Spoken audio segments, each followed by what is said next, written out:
Si tu penses que créer son site internet, c'est l'unique chose qu'il te faut pour trouver des clients, eh bien, n'écoute pas la suite de cette vidéo car tu risques d'être très déçu.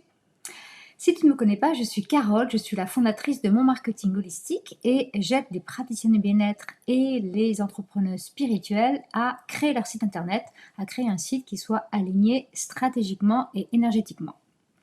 Alors je te le disais, n'écoute pas la suite de cette vidéo parce que tu risques d'être déçu car même si avoir un site internet est vraiment indispensable en 2022, si tu es coach, thérapeute, praticien de bien-être, entrepreneur spirituel, bien sûr, mais encore faut-il le créer en respectant certaines règles.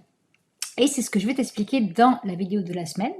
Je vais te donner les 5 erreurs à éviter si tu veux, excuse-moi, j'ai du mal à voir, que ton site t'aide à attirer des clients pour ton activité d'entrepreneur spirituel.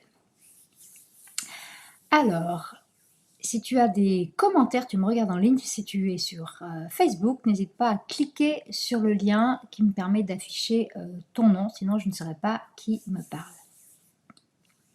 La première raison, et c'est de loin la plus fréquente, c'est que peut-être que ton site ne t'aide pas à attirer des clients parce qu'il est très, on va même dire trop, généraliste.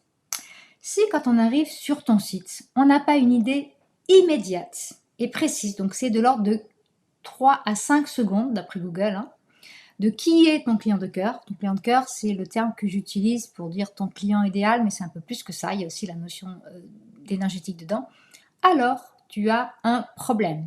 Parce que dès la page d'accueil de ton site, on doit savoir à qui tu t'adresses sans aucune ambiguïté. Et j'imagine que tu as entendu déjà des dizaines de fois, enfin dis-moi si tu ne l'as pas encore entendu, je serais étonnée. Si tu t'adresses à tout le monde, tu ne t'adresses à personne. Est-ce que tu as entendu ce proverbe? Dis-moi. Céline? Céline, je sais que tu l'as entendu puisque tu es une de mes clientes. C'est évident, je sais, mais est-ce que vous l'avez déjà entendu? Parce que si ce n'est pas le cas, eh bien oui, je sais que c'est complètement contre-intuitif de se dire qu'on va choisir une cible précise pour communiquer là-dessus, mais c'est vraiment ça qui va vous aider à attirer des clients et je l'ai vécu moi-même, je vous assure que ça fonctionne. Donc le fait de définir un client de cœur spécifique, ça va t'aider non seulement pour le client qui arrive sur ton site, mais pas que sur ton site, ça va t'aider dans toute la stratégie de communication dont le site fait partie. Céline elle me dit oui, déjà entendu. Ben oui, je me doute. Et tant mieux. Donc ça, c'était la première raison. La deuxième raison, c'est que peut-être tu n'as pas travaillé assez ton référencement. Parce qu'un site qui est bien optimisé, logiquement, s'il est bien construit aussi, j'aurais dû dire, et optimisé, eh bien, même s'il est joli, ça ne suffit pas. Et peut-être que je t'entends déjà me dire « Mais Carole, mon site, il a été créé sur WordPress. » Alors, je vais te reprendre une image.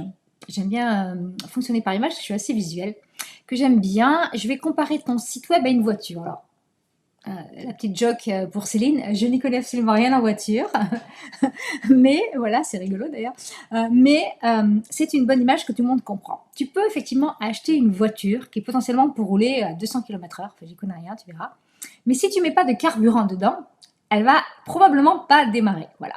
Donc la voiture, c'est ton site internet, et le carburant, c'est ta stratégie de référencement. Donc, si tu n'as pas trouvé les bons mots-clés, qui vont être pertinents pour toi, pour ton activité et l'endroit où tu es, installer les mots-clés au bon endroit sur ton site, et dans Squarespace, dans WordPress, etc., ça sera à des endroits différents, voilà. Hello Clarisse. Si tu n'as pas optimisé tout ce qui pouvait l'être au niveau de ton référencement, eh bien, tu vas te priver d'un gros potentiel de trafic sur ton site. Et ça serait dommage d'avoir construit un joli site, j'espère que tu as construit un joli site, mais que tu n'aies pas plus de trafic sur ton site. Parce que le trafic, c'est gratuit. Tu n'as pas besoin de payer, ça vient tout seul si tu as fait ce travail-là. Enfin, tout seul, entre guillemets. Il y a quand même du travail à faire un site, c'est pas ce que je veux dire, mais en tout cas, tu n'as pas à payer pour qu'ils viennent sur ton site. Et plus de trafic, ça veut dire plus de clients potentiels. Plus il y a du monde qui arrive, plus il y a de chances qu'il y a du monde qui achète. Voilà. Donc ça, c'était la deuxième raison. La troisième raison, c'est que peut-être ton site est visuellement chargé ou même carrément démodé. Parce que dans le web design, c'est comme dans tout, eh bien, il y a des modes, qu'on le veuille ou non. Et tu as sûrement remarqué que depuis quelques années, la tendance, là je ne parle pas que du web design, je parle pour tout. La tendance est plutôt minimalisme, avec, notamment pour les sites, mais pour les pièces d'une maison, c'est la même chose, avec des choses plutôt épurées. Voilà. Et de la même manière qu'une couturière, elle est capable de dire, en voyant une robe, ben tiens, ça c'est du style des années 60, ou ça c'est des années 80, voilà, même toi, je pense que tu es capable de le faire, hein, voilà. C'est très facile pour un web designer de deviner, et on se trompe pas trop en général, l'année de création de ton site. Parce qu'il y a aussi des modes, au niveau des polices, au niveau de la façon dont les menus étaient faits, au niveau de la taille des images, enfin tout ça, ça se date aussi, hein, comme pour un habit. Donc si tu as créé ton site il y a plus de 5 ans, on va dire qu'il y a de fortes chances pour qu'aujourd'hui il soit un peu, voire beaucoup démodé. Tout dépend s'il était vraiment au top de la mode quand tu l'as créé ou pas, mais il y a des chances qu'il y ait des choses, même surtout au niveau des outils, sans même parler de look, il y a sûrement des outils qui n'existaient pas il y a 5 ans parce que ça évolue tellement vite les outils que tu te prives potentiellement de choses qui pourraient t'aider à acquérir des clients. Dans tous les cas, même si tu l'as créé il n'y a pas longtemps, ce que je peux te dire c'est que s'il est visuellement chargé, ça va empêcher le visiteur de ton site de trouver déjà facilement ce qu'il recherche, sur l'information qu'il recherche sur ton site. Et ça va même le paralyser. S'il y a trop d'informations, il va décider de rien faire. S'il est assailli de choix, en fait, il y a eu des études marketing qui ont fait une expérience assez rigolote. Alors, on n'est pas du tout dans le domaine du web design, mais c'est avec des confitures. Donc, si tu as fait des études en marketing, c'est une histoire de profondeur de gamme. Tu as des gens qui se sont amusés à... C'était une marque de confiture qui avait, je ne sais pas combien, une vingtaine de références de confiture, de différents fruits donc. Et ils ont filmé en fait les gens dans le rayon. Ils se rendaient compte que les gens, quand ils arrivaient dans le rayon, eh bien, ils n'arrivaient pas à se décider parce qu'il y avait trop de choix. Et au lieu de prendre le premier qui venait, s'ils n'arrivaient pas à choisir, eh bien, ils repartaient avec rien. Leur choix, c'était c'était un non-choix, du coup, tellement ils étaient perturbés dans le fait que c'était trop difficile de choisir. Et ce qu'ils ont fait, ces marketeurs, ce qu'ils ont fait, c'est qu'ils ont réduit la gamme, je crois que c'était 6 références, et quand ils ont réduit la gamme, eh bien les gens ont choisi. Donc le fait d'avoir des fois trop de choix, ce n'est pas spécialement un avantage, en tout cas il faut que ça soit présenté de façon structurée, pour que les personnes, elles se disent pas, ok, mais il y a ça, il y a ça, il y a ça, il y a ça, mais comment je choisis entre toutes ces prestations? Si en plus, tu n'as pas une porte d'entrée qui va faire que le client, il va avoir accès à toi pour que tu puisses lui expliquer, si c'est juste sur ton site, il y a beaucoup de gens qui ne feront déjà pas cette étape pour essayer d'en savoir plus, donc normalement, tu dois leur mâcher le travail pour qu'ils comprennent le choix qu'il y a à faire. Tu dois leur expliquer comment faire, quoi. Donc, comme disent les Anglais, less is more. Donc, ça marche aussi en matière de web design. Le minimalisme, c'est quelque chose qui aide tes clients à choisir chez toi. Si tu as des milliards d'offres, en fait, les personnes s'y perdent, elles ne savent plus qu'est-ce qu'ils doivent faire. Donc, c'est mieux d'avoir une offre principale et puis éventuellement d'autres offres. Et en plus, ça te fera gagner beaucoup de temps sur ta communication. Si tu as une seule offre principale à promouvoir, eh bien, globalement, tu vas y passer beaucoup moins de temps parce que tu pourras réutiliser les mêmes supports.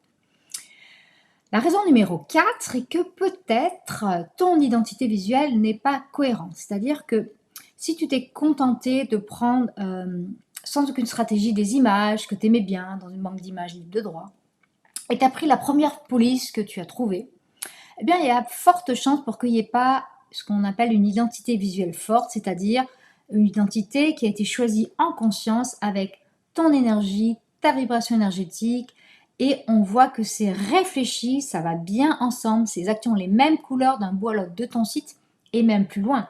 C'est cohérent sur tous les supports où il va y avoir ton image de marque, on va dire, ton logo, tes couleurs, tes polices. Il y a une cohérence globale partout. Et c'est vraiment essentiel pour qu'on reconnaisse aussi ta marque et que ça véhicule l'émotion que tu souhaites véhiculer avec ta marque. Et au sein de mon programme Mon Site Magique, moi je montre à mes clientes comment utiliser notamment l'astrologie pour arriver à construire cette identité visuelle vibratoire.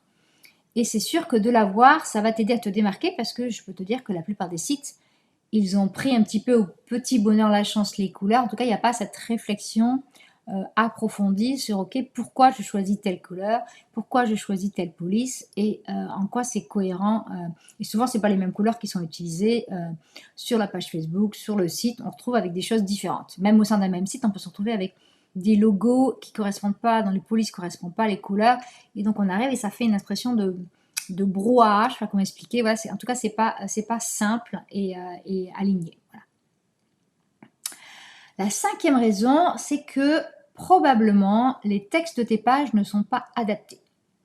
Donc ça, c'est une étape qui est très, très souvent occultée et j'ai envie de te dire que pouf, vous aimez bien vous dire souvent que hop, non, non, mais ça fait pas partie de la création de site. Le site, c'est juste les images, les couleurs, le truc qu'on aime bien. Et qu'au moment de rédiger les pages, eh bien souvent tu es devant ta page blanche et tu ne sais pas quoi mettre. Si tu m'écoutes et c'était ton cas, lève la main, dis-moi, mets-moi un petit like, un petit commentaire. Parce que c'est très fréquent que, ok, tu as peut-être créé un joli site, mais au moment de le remplir, parce que voilà, le site, c'est pas que les photos, il y a aussi des textes, eh bien, tu ne sais pas quoi mettre. Clarisse qui dit, c'est super agréable, ludique à personnaliser, selon nos résonances astro. Numéro. Merci Clarisse, oui, ça aide beaucoup aussi, hein, voilà. Et je vais te donner une piste pourquoi tu n'arrives pas à rédiger ces fameuses pages. C'est très probablement parce que, je reviens au point 1, tu n'as pas défini avec précision qui est ce fameux client de cœur. Et donc, il y a des chances que tes textes, les textes que tu pondes, entre guillemets, ils soient assez plats, assez fades. Et on ne veut pas du fade. On veut pas du fade, on veut du toi. Mais toi, tu n'es pas fade par définition parce que tu es toi. On ne veut pas des textes qui s'adressent à un prof, qui soit très, comment je dis, corporate. Je ne sais pas si tu vois corporate, c'est très très professionnel, mais dans le sens très lisse, poli, sans personnalité, quoi. Ce qu'on veut, c'est tes textes, ils te ressemblent. Et ils ressemblent à la personne à qui il s'adresse. Il s'adresse uniquement à ce profil-là, avec ses mots, avec ses expressions, vous, tu, selon que c'est plus approprié, selon la cible que tu as choisie. Il n'y a pas de règle, hein, ça dépend de qui à qui tu t'adresses. Et ils doivent surtout refléter ta personnalité à toi et pas celle de ton voisin. C'est pour ça que copier les textes ou le style des textes que tu vois chez le voisin ou des images, c'est jamais une bonne idée parce que c'est pas ton énergie à toi. C'est pas possible. C'est comme copier la stratégie d'un autre coach, d'une autre personne. Eh bien, peut-être qu'elle sera très alignée pour cette personne-là, mais pas du tout pour toi. Donc, ce qu'il faut, c'est quelque chose qui soit fait pour toi et avec ton énergie à toi. Et même sans être copywriter, parce que même moi, je ne rédige pas les textes de mes clientes, parce qu'il y a leur énergie et je vais leur donner plutôt des instructions pour présenter le contenu des différentes pages du site, pour aller inciter les visiteurs à réaliser l'objectif de ton site, parce qu'on n'oublie pas de mettre des appels à l'action dans les pages. Mais c'est pas moi qui rédige les textes, parce que je ne peux pas rédiger comme elle, je ne suis pas elle. Je leur donne juste des instructions pour rédiger. Donc voilà ces 5 points. Donc je vais les résumer. Donc le premier point, c'était que ton site est probablement trop généraliste. Le deuxième point, c'est que tu n'as probablement pas travaillé assez ton référencement. Le troisième point, c'est que ton site est probablement soit visuellement chargé et ou démodé. Le quatrième point, c'est que ton identité visuelle n'est peut-être pas cohérente. Et le cinquième point, c'est que les textes de tes pages ne sont pas adaptés, c'est-à-dire qu'ils ne sont pas adaptés à ton client de cœur. Donc voilà, normalement, tu sais maintenant quoi faire pour mettre toutes les chances de ton côté pour que ton site t'aide à trouver des clients. Et tout ce dont je viens de te parler, là, toutes ces 5 étapes-là, ça correspond aux grandes étapes, aux modules de mon programme de groupe, mon site magique. Dans le module feu, on va travailler tout ce qui est la définition de client de cœur, donc avec du coaching, avec de la numérologie et avec l'astrologie pour l'identité visuelle vibratoire. Merci Clarisse pour les petits likes. Et dans le module terre, eh bien, tu vas partir d'un de mes modèles de site qui sont construits sur Squarespace et tu vas rédiger avec mon aide les pages de ton site. Tu vas partir donc du design des modèles pour pas réinventer la roue, voilà. Et tu vas piocher dans mes banques d'images et tu vas surtout avoir moi et mon équipe en support pour t'aider à personnaliser le site avec le même degré de personnalisation que si c'était un web designer qui te faisait un site sur mesure. Et ensuite, dans le module R, on va déjà veiller à ce que tous les points importants liés au référencement naturel soient bien mis en place. Et puis, on va construire avec toi une stratégie pour t'aider à vendre ton offre par email, ton offre, tes prestations. Et si tu as une partie au moins de ton activité en ligne, c'est absolument indispensable aujourd'hui de mettre ça en place parce que tu ne peux pas te reposer uniquement sur les réseaux sociaux et encore moins en 2022. Donc, si toi aussi tu veux un site aligné stratégiquement et énergétiquement, beau et intuitif à utiliser et surtout facile à utiliser, parce que je choisis que des outils faciles à utiliser, eh bien je t'invite à aller découvrir le programme Mon Site Magique et si le cœur t'en dit, à aller candidater pour rejoindre le programme. Sur ce, je te souhaite une très bonne fin de semaine et je te dis à bientôt!